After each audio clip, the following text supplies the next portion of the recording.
ಇತಿಹಾಸಪೂರ್ವಕವಾದಂತ ಉಳ್ಳಾಲ ಶಾರದೋತ್ಸವದ ಒಂದು ಕಾರ್ಯಕ್ರಮದಲ್ಲಿ ನಮ್ಮ ರಾಜ್ಯ ಸರ್ಕಾರದ ಬರುವ ಆಡಳಿತದ ಒಳಗಡೆ ಬರುವ ವ್ಯಾಪ್ತಿಗೆ ಬರತಕ್ಕಂತ ಪೊಲೀಸ್ ಇಲಾಖೆ 1 ಗಂಟೆಯ ತನಕ ಒಳ್ಳೆಯ ರೀತಿಯಲ್ಲಿ ಸಾಗಿದಂತ ಮೆರವಣಿಗೆಯ ಸಂದರ್ಭದಲ್ಲಿ ಏಕಾಏಕಿಯಾಗಿ ಬಂದು ಯಾರ ಒತ್ತಡದಲ್ಲಿ ಈ ಕೆಲಸ ಪೊಲೀಸರು ಮಾಡಿದ್ದಾರೆ ನಂಗೆ ಗೊತ್ತಿಲ್ಲ. ಬಟ್ ಕಾಣದ ಕೈಗಳ ಎತ್ತರದಿಂದ ಪೊಲೀಸರು ಈ ಕೆಲಸ ಮಾಡಿದ್ದಾರೆ ಅಂತ ನನ್ನ ಅನಿಸಿಕೆ. ಬಂದು ತಾಸೆಯ ಕೋಲನ್ನು ಹಿಡಿದು ಅಲ್ಲಿ ಒಂದು ಪ್ರಕ್ಷುಬ್ಧ ಪರಿಸ್ಥಿತಿಯನ್ನ ಉದ್ಭವ ಮಾಡಿದರು ಪೊಲೀಸ್ ಇಲಾಖೆ. ಈ ಸಂದರ್ಭದಲ್ಲಿ ಅಲ್ಲಿ ಇರ್ತಕ್ಕಂಥ ಹಿಂದೂಗಳಿಗೂ ಪೊಲೀಸ್ ಅಧಿಕಾರಿಗಳ ನಡುವೆ ಮಾತುಕತೆ ಆದದ್ದು ನಿಜ.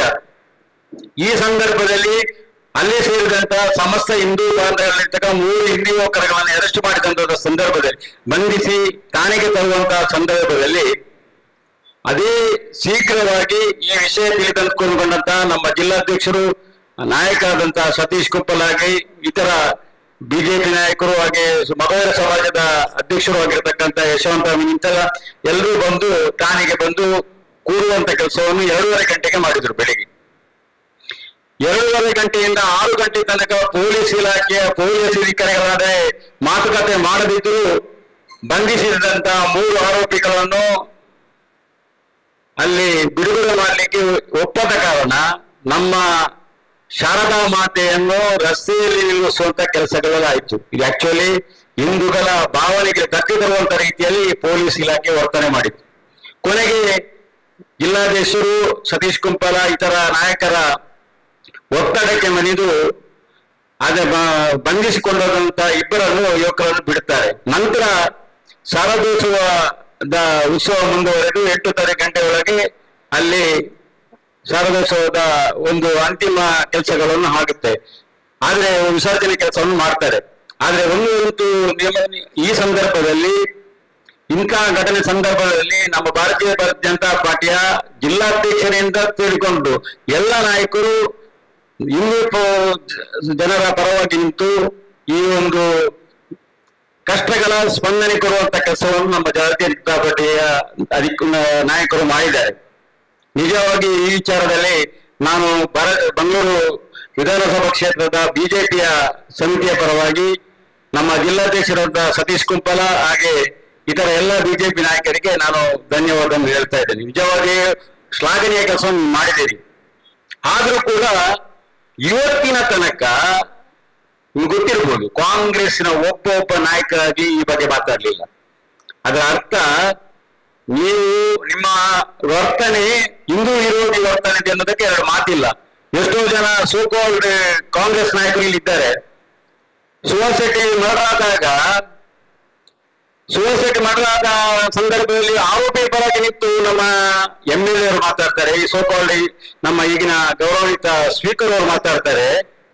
ಶಾರದೋತ್ಸವ ಸಮಿತಿಯ ಒಂದು ಮೆರವಣಿಗೆಯಲ್ಲಿ ಶಾರದಾ ಮಾತೆಯ ವಿಗ್ರಹವನ್ನು ರಸ್ತೆಯಲ್ಲಿ ಪ್ರತಿಭಟನೆ ಆಗುವಂತ ಸಂದರ್ಭದಲ್ಲಿ ಸ್ಪಂದನೆ ಕೊಡುವ ಕೆಲಸ ಮಾಡುವುದಿಲ್ಲ. ಈ ಬಗ್ಗೆ ಇವತ್ತಿನ ತನಕ ಮೌನವಾಗಿರ್ತಾರೆ. ಅದರ ಅರ್ಥ ಏನಂದ್ರೆ ಕಾಂಗ್ರೆಸ್ ಸರ್ಕಾರದ ಹಿಂದೂ ವಿರೋಧಿ ನೀತಿ, ಇದರಿಂದಾಗಿ ಅವರು ಮೌನವಾಗಿದ್ದಾರೆ. ನಾನು ಆ ನಂತರ ಈ ಘಟನೆ ಆದ ನಂತರ ಕೆಲವೊಂದು ಸಾಮಾಜಿಕ ಜಾಲತಾಣಗಳನ್ನು ವಿಶ್ಲೇಷಣೆ ಮಾಡಿ ನೋಡಿಕೊಂಡಾಗ ಒಬ್ಬ ಸೋಕೋಲ್ಡ್ ಉಳ್ಳಾಲ ಪುಡಾರಿ ಹೇಳ್ತಾನೆ, ಇಷ್ಟೆಲ್ಲ ಒಂದು ಗೊಂದಲರಾದರೂ ಕೂಡ ಭಾರತೀಯ ಜನತಾ ಪಾರ್ಟಿಯ ನಾಯಕರು ಸ್ಪಂದನೆ ಕೊಡಲಿಲ್ಲ ಅಂತ ಮಾತಾಡಿ ಹೇಳ್ತಾನೆ. ನಾನು ಕೇಳ್ತಾ ಇದ್ದೇನೆ, ಒಬ್ಬ ಕಾಂಗ್ರೆಸ್ಸಿನವರ ನಿಮಗೆ ಹಾಗಾದ್ರೆ ಏನು ಜವಾಬ್ದಾರಿ ಇಲ್ವಾ? ಕಾಂಗ್ರೆಸ್ನಾಗೆ ಆಗಿ ಹಿಂದೂ ಪರ ಒಂದು ಇಂತಹ ಸಮಸ್ಯೆ ಆದಾಗ ಯಾಕೆ ನೀವು ಬಂದು ಪೊಲೀಸ್ ಸ್ಟೇಷನ್ಗೆ ಬಂದು ಇದರ ಬಗ್ಗೆ ಇತ್ಯರ್ಥ ಮಾಡ್ಲಿಕ್ಕೆ ಬರಲಿಲ್ಲ? ಹಾಗಾದ್ರೆ ನೀವು ಹಿಂದೂ ವಿರೋಧಿಯನ್ನು ಒಪ್ಪಿಕೊಂಡಾಗಿದೆ. ನಾನು ಕೇಳ್ತಾ ಇದ್ದೇನೆ, ಯುಟಿ ಖಾದರ್ ಅವರೇ, ಬಾಕಿ ಎಲ್ಲ ವಿಷಯಗಳಲ್ಲಿ ಮಾತಾಡ್ತೀರಲ್ಲ, ಈ ವಿಚಾರದಲ್ಲಿ ಯಾಕೆ ಮಾತಾಡುದಿಲ್ಲ ತಾವು? ಈ ವಿಚಾರದಲ್ಲಿ ಆಯ್ತು ಮೌನ ಯಾಕೆ? ನೀವು ಯಾವುದೇ ಪಾರ್ಟಿಯ ಒಂದು ನಾಯಕರಲ್ಲ. ಈಗ ಸ್ಪೀಕರ್ ಇವತ್ತು ಸಮಸ್ತ ಹಿಂದೂಗಳಿಗೆ ಅನ್ಯಾಯ ಆಗಿದೆ. ಉಳ್ಳಾಲದಲ್ಲಿ ಶಾರದೋತ್ಸವ ಸಮಿತಿಯ ಮೆರವಣಿಗೆಯಲ್ಲಿ ಅನ್ಯಾಯ ಆಗಿದೆ. ಈ ಅನ್ಯಾಯ ಸಂದರ್ಭದಲ್ಲಿ ತಾವು ಮಾತಾಡ್ಬೇಕಿತ್ತಲ್ಲ. ಇವತ್ತಿನ ಮಾತಾಡುದಿಲ್ಲ ಅಂದ್ರೆ ನೀವು ಏನೋ ಇನ್ನೇ ಕಾರಣ ಕೈಗಳ ಅರ್ಥ. ನಾನು ಹೇಳ್ತಾ ಇದ್ದೀನಿ, ಪೊಲೀಸ್ ಇಲಾಖೆಗೆ ಒತ್ತಡ ಇರುವವರು ಯಾರು? ಪೊಲೀಸ್ ಇಲಾಖೆಗೆ ಒತ್ತಡ ಇರುವವರು ಯಾರು ಅಂತ ಹೇಳ್ಬೇಕು ನಮಗೆ. ಇವತ್ತು ರಾಜ್ಯ ಸರ್ಕಾರದ ಕಾಂಗ್ರೆಸ್ ತಾನೇ. ಈ ಕಾಂಗ್ರೆಸ್ನ ಪುಡಾರಿಗಳೆಲ್ಲ ಕೇಳ್ತಾ ಇದ್ದಾರೆ, ನಿಮಗೆ ಇವತ್ತು ಹಿಂದೂ ಸಾಮಾಜಿಕ ಸಮಸ್ತ ಜನರಿಗೆ ತೊಂದರೆ ಆದ ಒಂದು ಸಂದರ್ಭದಲ್ಲಿ ಸ್ಪಂದನೆ ಕೊಡುವ ಕೆಲಸವನ್ನು ಮಾಡುವುದರಿಂದ ಮಾಡದೆ ಭಾರತೀಯ ಜನತಾ ಪಾರ್ಟಿಯ ನಾಯಕರ ಬಗ್ಗೆ ಟೀಕೆ ಮಾಡುವಂತ ಹಕ್ಕು ನಿಮಗಿಲ್ಲ. ಒಂದು ಗೊತ್ತಿರ್ಬೋದು, ಫೇಸ್ಬುಕ್ ಅಲ್ಲಿ ಆಯಿಷಾ ಮೊಹಮ್ಮದ್ ಒಂದು ಜಾಲತಾಣದಲ್ಲಿ ಫೇಕ್ ಐಡಿಯಾ, ಅದು ನಮ್ಗೆ ಗೊತ್ತಿಲ್ಲ ಫೇಕ್ ಐಡಿಯಾ ನಿಜ ಐಡಿಯಾ ಯಾವುದು ಆ ಒಂದು ಶೀರ್ಷಿಕೆಯಲ್ಲಿ ಹಾಕ್ತಾರೆ. ಈಗಿನ ಸರ್ಕಾರ ಮುಸಲ್ಮಾನರ ಸರ್ಕಾರ, ಹಿಂದೂಗಳಿಗೆ ಏನು ಮಾಡಕ್ಕಾಗ, ಹಿಂದೂಗಳು ಪೊಲೀಸರಿಗೆ ಎದುರಿ ಓಡ್ತಾ ಇದ್ದಾರೆ, ನಾಚಿಕೆ ಆಗಬೇಕು, ಹಿಂದೂಗಳ ಪರ ಭಾವನೆಗೆ ಧಕ್ಕೆ ಬರುವಂತ ರೀತಿಯಲ್ಲಿ ಒಂದು ಪೋಸ್ಟ್ ಹಾಕುವಾಗ ಎಲ್ಲಿ ಹೋಗಿದೆ ಪೊಲೀಸ್ ಇಲಾಖೆಯವರು? ಒಂದು ಹಿಂದೆ ಯುವ ನಾಯಕ ಏನಾದ್ರು ಒಂದು ಅವನ ಧರ್ಮದ ಪರ ಹಾಕಿದ್ರೆ ಸುಮೋಟ್ ಕೇಸ್ ಮಾಡ್ತೀರಾ? ಎಲ್ಲಿದ್ದೀರಿ? ಮಾಡ್ಬೋದಲ್ಲ ಸುಮೋಟ್ ಕೇಸ್. ನೀವು ಮಾತಿಗಾಗುದಿಲ್ವಾ? ಮೊನ್ನೆ ಸಣ್ಣ ಘಟನೆ ನಡೆದದ್ದು, ಏನೋ ಮಾತುಕತೆ ಮಾತನಾಡದಲ್ಲಿ, ಆದ್ರೆ ಮರು ದಿವಸ ಒಂದು ಕಡಿಮೆ ಪಕ್ಷ 30 ನಾಯಕರ ಹೆಸರನ್ನು, 30 ಕಾರ್ಯಕರ್ತರ ಹೆಸರನ್ನು ಹಾಕಿ ಉಳಿದ 150 ಮಂದಿ ಇತರರು 150 ಮಂದಿ ಅಂತ ಷಡ್ಯಂತ್ರ ಮಾಡುವಂತ ಕೇಸನ್ನ ದಾಖಲಿಕೆ ಮಾಡ್ಲಿಕ್ಕೆ ಆಗ್ತದೆ. ಇವತ್ತು ಸಾಮಾಜಿಕ ಜಾಲತಾಣದಲ್ಲಿ ಸಾರ್ವಜನಿಕರ ಬಗ್ಗೆ ಬಿಜೆಪಿ ನಾಯಕರ ವಿರುದ್ಧ ಬರೆಯುವಾಗ, ಒಂದು ಹಿಂದೂ ಸಮಾಜದ ಬಗ್ಗೆ ಬರೆಯುವಾಗ ನಿಮ್ಗೆ ಸುಮೋಟೋ ಕೇಸ್ ಮಾಡ್ಲಿಕ್ಕೆ ಬರುವುದಿಲ್ವಾ? ಅದಕ್ಕೆ ನಾನು ಕೇಳ್ತಾ ಇದ್ದೇನೆ, ಒಂದು ವಾರದೊಳಗೆ ನಮ್ಮ ಹಿಂದೂ ಬಾಂಧವರ ಮೇಲೆ ಎಷ್ಟು ಜನ ಕೇಸ್ ಹಾಕಿದ್ದೀರಿ, ಕೂಡಲೇ ಹಿಂದಕ್ಕೆ ತೆಗೆಯಬೇಕು.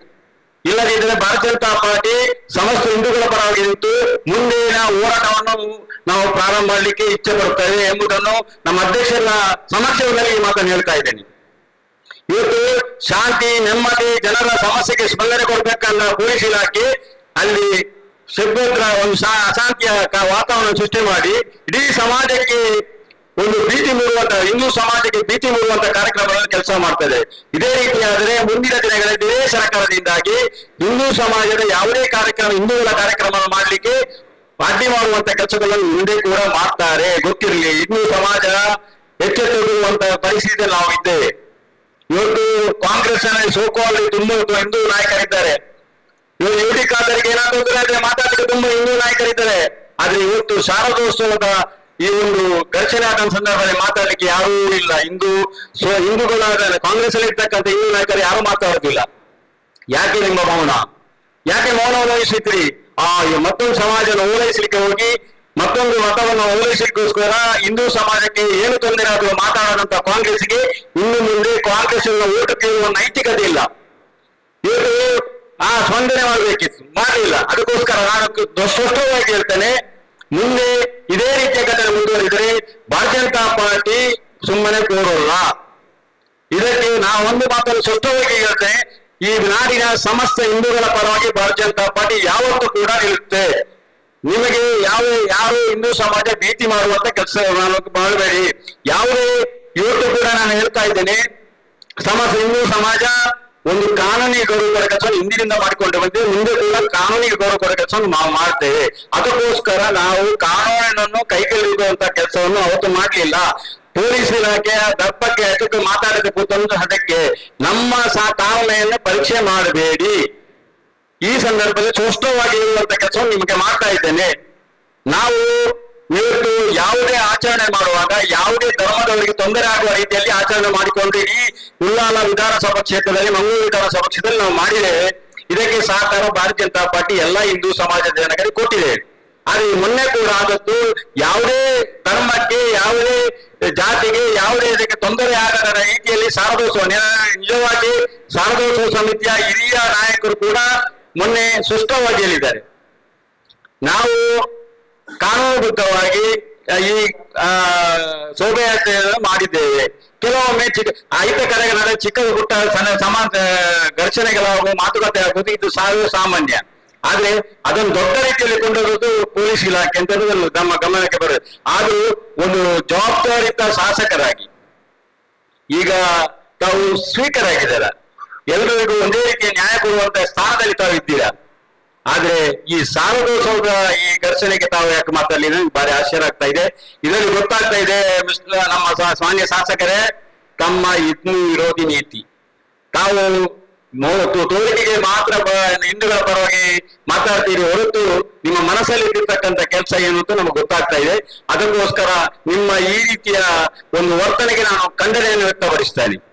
ಅದಕ್ಕೋಸ್ಕರ ಮುಂದೆ ಈ ರೀತಿಯ ಹಿತಕರಗಳ ನಡೆಯಂತೆ ಭಾರತೀಯ ಪಾರ್ಟಿ ಸಮಸ್ತ ಹಿಂದೂಗಳ ಪರವಾಗಿದೆ ಅಂತ